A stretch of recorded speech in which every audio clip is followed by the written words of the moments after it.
ಓಂ ನಮೋ ವಾಲ್ಮೀಕಿ. ನಮಸ್ಕಾರ ಬಂಧುಗಳೇ. ನಾನು ನಿವೃತ್ತ ಪ್ರಾಧ್ಯಾಪಕ ಡಾಕ್ಟರ್ ಅರ್ಜುನ್ ಪಂಗನ್ನವರ್.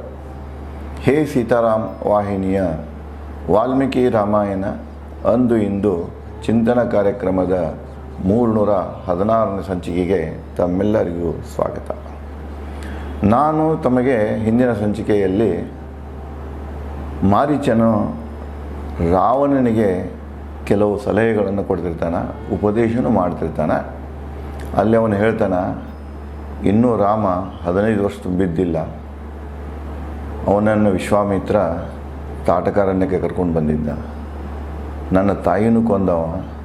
ಅಷ್ಟೇ ಅಲ್ಲ, ನಾವು ಯುದ್ಧ ಮಾಡೋ ಕಾಲಕ್ಕೆ ರಾಕ್ಷಸನ ಸಂಹಾರ ಮಾಡಿದ. ನನ್ನ ಸುದೈವ ಅಥವಾ ರಾಮನ ಕರುಣೆ. ಅವ ಬಾಣನ ಬಿಟ್ಟ ತಕ್ಷಣ ಆ ಬಾಣದ ಏಟಿಗೆ ನಾನು ಒಂದು 100 ಯೋಜನೆ ಅಂತರದಲ್ಲಿರುವಂಥ ಸಮುದ್ರಕ್ಕೆ ಹೋಗಿ ಬಿದ್ದೆ. ಅವನ ಕೃಪೆಯಿಂದಲೇ ನಾನು ಉಳ್ಕೊಂಡು ಬಂದೇನೆ. ಇಲ್ಲಿ ಆಶ್ರಮ ಕಟ್ಕೊಂಡು ಅವನ ಜಪದಲ್ಲಿದ್ದೇನೆ. 15 ವರ್ಷದವ ಈ ರೀತಿಯಾಗಿ ಪರಾಕ್ರಮವನ್ನು ಹೊಂದಿದ್ದ. ಈಗ ಮತ್ತಂದ್ರೆ ಸುಮಾರು 25 ವರ್ಷ ಆಗ್ಯಾನ. ಈಗಂತೂ ಅದು ಮೊದಲಿಗಿಂತಲೂ ಹೆಚ್ಚು ಪರಾಕ್ರಮಿ ಇರ್ಬೋದು. ಅದಕ್ಕೆ ರಾವಣ, ಅವನ ಜೊತೆಗೆ ಯುದ್ಧ ಮಾಡುವುದನ್ನು ಅಥವಾ ಸೀತೆಯನ್ನು ಅಪಹರಿಸುವ ನಿನ್ನೇನು ಕುತಂತ್ರ ಇದೆ, ಯೋಜನೆ ಇದೆ, ಅದನ್ನು ಕೈ ಬಿಡು. ನಿನ್ನ ಸುಖಕ್ಕಾಗಿ ಹೇಳ್ತಾ ಇದ್ದೇನೆ, ರಾಕ್ಷಸ ವಂಶದ ರಕ್ಷಣೆಗಾಗಿಯೂ ಹೇಳ್ತಾ ಇದ್ದೇನೆ. ನೀನು ನಿನ್ನ ಜೊತೆಗೆ ರಾಕ್ಷಸ ವಂಶವನ್ನು ಕೂಡ ಈ ಯೋಜನೆಯಿಂದ ನಾಶ ಮಾಡಲು ಹೊರಟಿರುವಿ ಅಂತ ಹೇಳ್ತಾನೆ. ಅದೇ ಉಪದೇಶವನ್ನು ಮುಂದುವರಿಸಿ ವಾಲ್ಮೀಕಿಯವರು ಹೀಗೆ ಹೇಳ್ತಾರೆ, ನಿರ್ಲಕ್ಷಿಸಿದರೆ ನನ್ನ ಸಲಹೆ ರಾವಣ ಹಾಳಾಗುವೆ. ನಿನಗೆ ಏನೆಲ್ಲ ನೋವಾಗೈತಿ ಅದನ್ನೆಲ್ಲ ಹೇಳಿದ್ದೇನೆ, ಅವನ ಪರಾಕ್ರಮ ಬಗ್ಗೆಯೂ ಹೇಳಿದ್ದೇನೆ. ಒಂದು ವೇಳೆ ಈ ನನ್ನ ಸಲಹೆಯನ್ನು ನೀನು ನಿರ್ಲಕ್ಷಿಸಿದಂದ್ರೆ ಅಥವಾ ಇದಕ್ಕೆ ನೀನು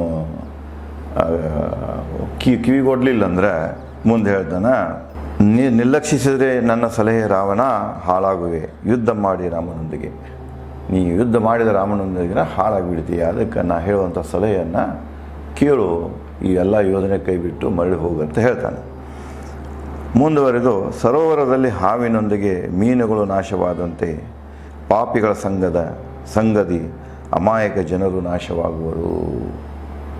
ನೀನು ವಿಷಕಾರಿ ಹಾವು ಇದ್ದಂಗದಿ. ನೀನಿರುವಂಥ ಹೊಂಡದಲ್ಲಿಯೇ ಈ ರಾಕ್ಷಸರು ಇದ್ದಾರೆ, ಮೀನಂಥ ರಾಕ್ಷಸರು ಇದ್ದಾರೆ ಪಾಪ. ನೀನು ಮಾಡೋ ಕುಕೃತ್ಯದಿಂದ ನೀನೊಬ್ಬನೇ ಹಾಳಾಗೋದಿಲ್ಲ, ನಿನ್ನ ಜೊತೆಗೆ ಈ ಮೀನಿನಂತಹ ಈ ರಾಕ್ಷಸರೇನಿದ್ದಾರೆ ಅಂದರೆ ಹಾವಿನ ಸಂಘ ಮಾಡಿ ಮೀನು ಸಹಿತ ನಾಶವಾಯಿತು ಅಂಥೇಳಿ ಈ ನಾನುಡಿಯನ್ನು ಇಲ್ಲಿ ವಾಲ್ಮೀಕಿಯವರು ಇಲ್ಲಿ ಬಳಸಿದ್ದಾರೆ. ಅದಕ್ಕೆ ಅವ್ರು ಹೇಳ್ತಾರೆ, ನಿನ್ನ ಜೊತೆಗೆ ನೀನು ಮಾಡಿದ ಪಾಪಕೃತ್ಯಕ್ಕಾಗಿ ನಿನ್ನ ರಾಕ್ಷಸ ವಂಶವನ್ನೇ ನೀನು ಹಾಳು ಮಾಡಕ್ಕೆ ಹೊರಟಿದ್ದೀಯಾ ಅಂತ ಹೇಳ್ತಾನೆ. ಪರಸ್ತ್ರೀ ವ್ಯಾಮೋಹಕ್ಕಿಂತ ಮತ್ತೊಂದು ಪಾಪವಿಲ್ಲ.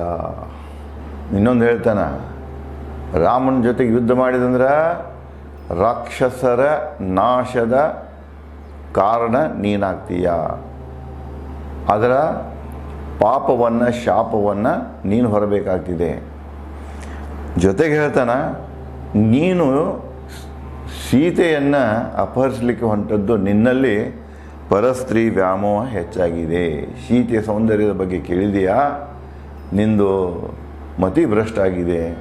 ಅದಕ್ಕೆ ನೀನು ಅವಳನ್ನು ಅಪಹರಿಸಲಿಕ್ಕೆ ತುದಿಗಾಲ ಮ್ಯಾಗ ನಿಂತಿದ್ದೀಯಾ ಅಂತ ಇಲ್ಲೇನು ಹೇಳ್ತಾನೆ, ಪರಸ್ತ್ರೀ ವ್ಯಾಮೋಹಕ್ಕಿಂತ ಮತ್ತೊಂದಿಲ್ಲ ಪಾಪ. ಜನರಲ್ ಆಗಿಯೇ ಅದು ತ್ರೇತಾಯುಗದಲ್ಲಿ ಹಾಗೆ ಇತ್ತು. ಯಾವುದೇ ವ್ಯಕ್ತಿ, ಅದು ಮದುವೆ ಆದವನೇ ಇರ್ಬೋದು, ಆಗದೇ ಇದ್ದವನೇ ಇರ್ಬೋದು, ಬೇರೆ ಹೆಣ್ಣಿನ ವ್ಯಾಮೋಹವನ್ನು ಹೊಂದಬಾರದು.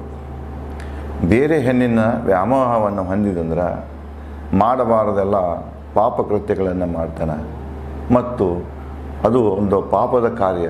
ಅದರ ಕರ್ಮಫಲವನ್ನು ಕೂಡ ಅವನು ಅನುಭವಿಸಬೇಕಾಗ್ತಿದೆ. ಅದಕ್ಕೆ ಪರಸ್ತ್ರೀ ವ್ಯಾಮೋಹ ಸರಿಯಲ್ಲ. ಅದನ್ನೇ ಬಸವಣ್ಣವರು ಕೂಡ ತಮ್ಮ ವಚನದಲ್ಲಿ ಹೇಳ್ತಾರೆ, ಚೆಲ್ಲಬೇಕು ಶರಣಂಗೆ ಪರಸ್ತ್ರೀ ಅನ್ನೋಲ್ಲೆಂಬ.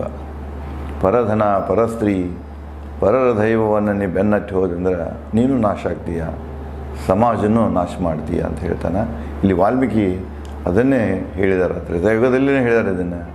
ಪರಸ್ತ್ರೀ ವ್ಯಾಮೋಹ ಮನುಷ್ಯನಲ್ಲಿ ಇರಬಾರದು. ನೀನು 1000 ಪತ್ನಿಯರನ್ನು ಹೊಂದಿಲ್ಲವೇ? ನಿನಗೆ ಈಗಾಗಲೇ 1,000 ಹೆಂಡಂದಿರದಿದ್ದಾರೆ. ಅದು ಸುಂದರಿಯರನ್ನು ನೀನು ಏನು ಮಾಡ್ಕೊಂಡೆ? ಅಪಹರಿಸಿಕೊಂಡು ಲಂಕೆಯಲ್ಲಿ ಇಟ್ಟಿದ್ದೀಯಾ. ಒಬ್ಬರಿಗಿಂತ ಒಬ್ಬರು ಸುಂದರಿದ್ದಾರೆ. ನಿನ್ನ ಕಾಮತ್ರಷೆಯನ್ನು ಅವ್ರ ಜೊತೆಗೆ ತೀರಿಸ್ಕೋ.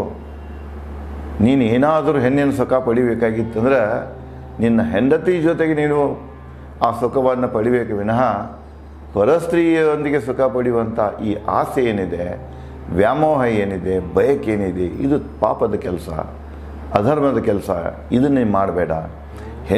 ನಿನಗೇನಾದರೂ ಸುಖಭೋಗ ಬೇಕಾಗಿತ್ತಂದ್ರೆ ನಿನ್ನ 1,000 ಜನ ನಿನ್ನ ಹೆಂಡಂದಿರಿದ್ದಾರೆ, ಆ ಸುಖವನ್ನು ಅವರಲ್ಲಿ ಕಾಣು ಅಂಥೇಳಿ ಮಾರೀಚ ರಾವಣನಿಗೆ ಹೇಳ್ತಾನೆ. ಇದು ಅಂದಿನ ಉಪದೇಶ ಅಷ್ಟೇ ಅಲ್ಲ, ಇಂದಿನ ಉಪದೇಶನು. ಇವತ್ತು ನಾವು ನೋಡ್ತಾ ಇರ್ತೀವಿ, ಟಿ ವಿಗಳಲ್ಲಿ ಬರ್ತಾ ಇರ್ತಿದೆ, ಅನೈತಿಕ ಸಂಬಂಧಗಳಿಂದಾಗಿ ಎಷ್ಟೋ ಕೊಲೆಗಳಾಗ್ತಿರ್ತವೆ, ಎಷ್ಟೋ ಆತ್ಮಹತ್ಯೆಗಳಾಗ್ತಿರ್ತವೆ. ಮುಂದೆ ಬಹಳಷ್ಟು ರಾಜಕಾರಣಿಗಳ ಬದುಕಿನಾಗ ಏರುಪೇರುಗಳು, ಬರಿಗಾಳಿಗಳು ಬಿಟ್ಟದ್ದನ್ನು ಯಾವ್ದಂದ್ರೆ ಪರಸ್ತ್ರೀ ವ್ಯಾಮೋಹನ ನಾವು ಪದೇ ಪದೇ ನೋಡ್ತಿರ್ತಾವೆ. ಒಂದು ರೀತಿಯಲ್ಲ ಇನ್ನೊಂದು ರೀತಿಯಲ್ಲಿ ಶಾಸಕರು, ಮಂತ್ರಿಗಳು, ಉನ್ನತ ಸ್ಥಾನದಲ್ಲಿ ಇದ್ದವರು ಪರಸ್ತ್ರೀಯ ವ್ಯಾಮೋಹದಲ್ಲಿ ಈ ಒಂದು ಲೈಂಗಿಕ ಪ್ರಕರಣಗಳಲ್ಲಿ ಸಿಕ್ಕು ಒದ್ದಾಡ್ತಾ ಇರ್ತಾರೆ. ಅದಕ್ಕೆ ಮನುಷ್ಯ ತನ್ನ ಹೆಂಡತಿಯನ್ನು ಹೊರತುಪಡಿಸಿ ಬೇರೆ ಯಾವ ಸ್ತ್ರೀಯಲ್ಲಿಯೂ ಕಾಮದ ಬಯಕೆಯನ್ನು ಹೊಂದುವುದು ತಪ್ಪು.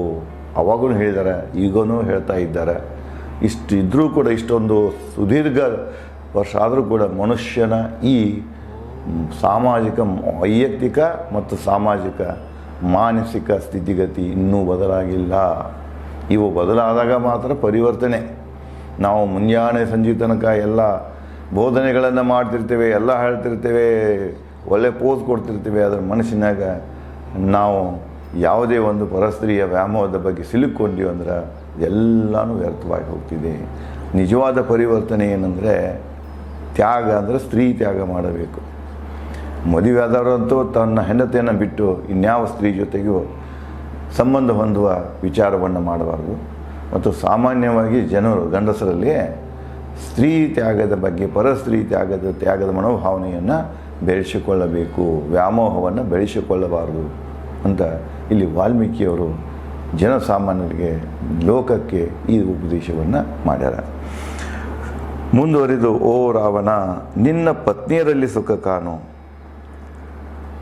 ಇಡೀ ರಾಕ್ಷಸ ವಂಶ ನಾಶದಂಚಿಗೆ ನೂಕಬೇಡ. ನೀ ಸ್ತ್ರೀ ಸುಖಕ್ಕಾಗಿ ಬೆನ್ನು ಹತ್ತಿದೆಯಾ ಅಂತ ಕೆಟ್ಟ ಕೆಲಸ ಮಾಡೋಕ್ಕೆ. ನೀ ಯಾವ ಸುಖವನ್ನು ಸೀತೆಯಲ್ಲಿ ಬಯಸ್ತೀಯಲ್ಲ ಅದೇ ಸುಖವನ್ನು ನಿನ್ನ ಧರ್ಮಪತ್ನಿಯಲ್ಲಿ ಕಾಣು, ಮಂಡೋದರಿಯಲ್ಲಿ ಕಾಣು, ಇನ್ನೂ 1,000 ಮಂದಿ ಇದ್ದಾರೆ ಅವರಲ್ಲಿ ಕಾಣು. ಅದನ್ನೇ ಬಿಟ್ಕೊಂಡು ನೀ ಸೀತೆಯಲ್ಲಿ ಆ ಸುಖ ತೀರ್ಸ್ಕೊಳ್ಳಿಕ್ಕೆ ಹೊಂಟೆ ಅಂದ್ರೆ ನೀವು ಒಬ್ಬ ಅಲ್ಲ, ಇಡೀ ರಾಕ್ಷಸ ಕುಲವನ್ನೇ ನಾಶ ಮಾಡ್ತೀಯ. ನೋಡ್ತಾ ಇದ್ದೀರಿ ನೀವು. ಯಾವುದೇ ಒಂದು ಹೆಣ್ಣಿನ ವ್ಯಾಮೋಹದಲ್ಲಿ ಬಿದ್ದುಕೊಂಡು ಏನಾದರೂ ಒಂದು ಪ್ರಕರಣ ಆತಂದ್ರೆ ಆ ಪ್ರಕರಣದಲ್ಲಿ ಒಬ್ಬನೇ ಹೋಗೋದಿಲ್ಲ. ಆ ಪ್ರಕರಣದಲ್ಲಿ ಅವನು ಎರಡೂ ಕಡೆದ ಯಾರು ರಿಲೇಟೆಡ್ ಇರ್ತಾರಲ್ಲ, ಸಂಬಂಧಿಕರು ಇರ್ತಾರೆ, ಸ್ನೇಹಿತರು ಇರ್ತಾರೆ, ಅವರೆಲ್ಲರೂ ಬಂದು ಬೀಳ್ತಾರೆ. ಯಾವ ಒಬ್ಬ ತಪ್ಪು ಮಾಡಿರ್ತಾನೆ, ಆ ತಪ್ಪಿಗಾಗಿ ಅವನ ಸ್ನೇಹಿತರೆಲ್ಲನೂ ಕೂಡ ಅದರಲ್ಲಿ ಭಾಗಿಯಾಗ್ತಾರೆ. ಅದಕ್ಕೆ ಇದನ್ನ ತಪ್ಪಿಸಿಕೊಳ್ಬೇಕಾಗಿತ್ತಂದ್ರೆ ನಾವು ಗಂಡಸರು, ವಿಶೇಷವಾಗಿ ಮದುವೆ ಆದವರು, ತಾವು ಏನಾದರೂ ಲೈಂಗಿಕ ಸುಖವನ್ನು ಹೊಂದಬೇಕಾಗಿದ್ದರೆ ಅದು ತನ್ನ ಪತ್ನಿಯಲ್ಲಿ ಮಾತ್ರ ಹೊಂದಬೇಕು, ಅಲ್ಲೇ ಮಾತ್ರ ಕಾಣಬೇಕು. ಅದನ್ನು ಹೊರತುಪಡಿಸಿ ಅನ್ಯ ಸ್ತ್ರೀಯಲ್ಲಿ ಆಕಿ ಮದುವೆ ಆಗಿದವಳು ಇರ್ಬೋದು, ಆಗದೇ ಇದ್ದವರು ಇರ್ಬೋದು, ಪರಸ್ತ್ರೀಯಲ್ಲಿ ಆ ಸುಖವನ್ನು ಹುಡುಕಲಿಕ್ಕೆ ಹೋಗಬಾರ್ದು. ಹಾಗೆ ಮಾಡಿದ್ದಲ್ಲಿ ಅದು ಅವನಿಗೂ ಸರಿಯಲ್ಲ, ಅವನ ಮನೆತನಕ್ಕೂ ಸರಿಯಲ್ಲ, ಅವನ ಸಮಾಜಕ್ಕೂ ಸರಿಯಲ್ಲ ಅಂತ ವಾಲ್ಮೀಕಿಯವರು ತ್ರೇತಾಯುಗದಲ್ಲಿಯೇ ಈ ಬೋಧನೆಯನ್ನು ಮಾಡ್ಯಾರ. ಬೇಕೆಂದರೆ ನೀನು ನಿನ್ನ ಹೆಂಡಂದಿರ ಸುಖ, ಸ್ನೇಹಿತರ ಸುಖ ಬಹಳ ಕಾಲ ಬೇಕೆಂದರೆ ರಾಮನ ತಂಟೆಗೆ ಹೋಗಬೇಡ.